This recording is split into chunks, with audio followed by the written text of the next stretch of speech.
दोस्तों, आज हम बात करेंगे कि आचार्य चाणक्य पंडित के द्वारा अपने राज्य को चलाने के लिए बनाई गई कानून व्यवस्था कैसे आज के हमारे कानून व्यवस्था से मैच करता है। चाणक्य के द्वारा बनाई गई शासन व कानून व्यवस्था के आधार पर ही केवल हमारे देश के ही नहीं बल्कि संपूर्ण विश्व की कानून व शासन व्यवस्था कार्य करती है। दोस्तों, अब आप सोच रहे होंगे, अरे ये कैसे पॉसिबल है, ये क्या बोल रहा है।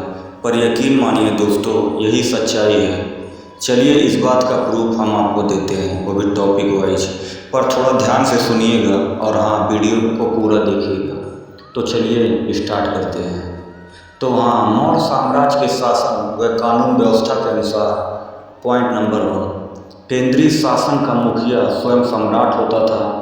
राजा की सहायता के लिए कई मंत्री होते थे और आज के समय में हमारे कानून व्यवस्था में भी देश का राजा या मालिक प्रधानमंत्री होता है। उसके सहायता के लिए भी कई मंत्रियों का ग्रुप होता है, जैसे health minister, finance minister, foreign minister, home minister, defence minister आदि।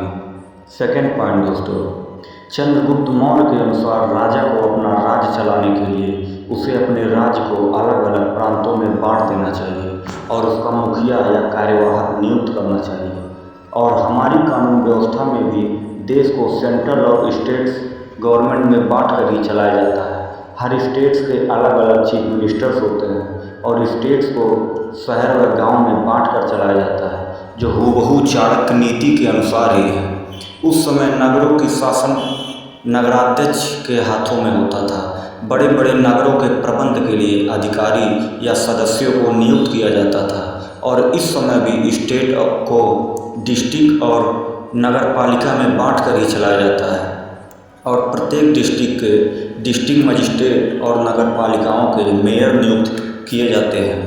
मौर्य साम्राज्य की न्याय व्यवस्था भी बिल्कुल सेम ही थी दोस्तों।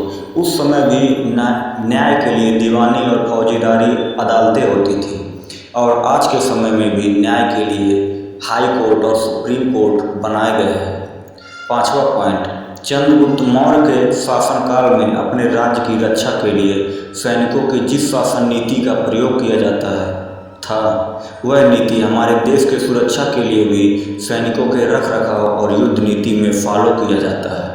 तो ये कुछ पॉइंट थे दोस्तों जो प्रूव करते हैं कि चाणक्य के द्वारा बनाई गई शासन व कानून व्यवस्था के आधार पर ही केवल हमारे देश के ही नहीं बल्कि संपूर्ण विश्व के कानून व शासन व्यवस्था कार्य करती है।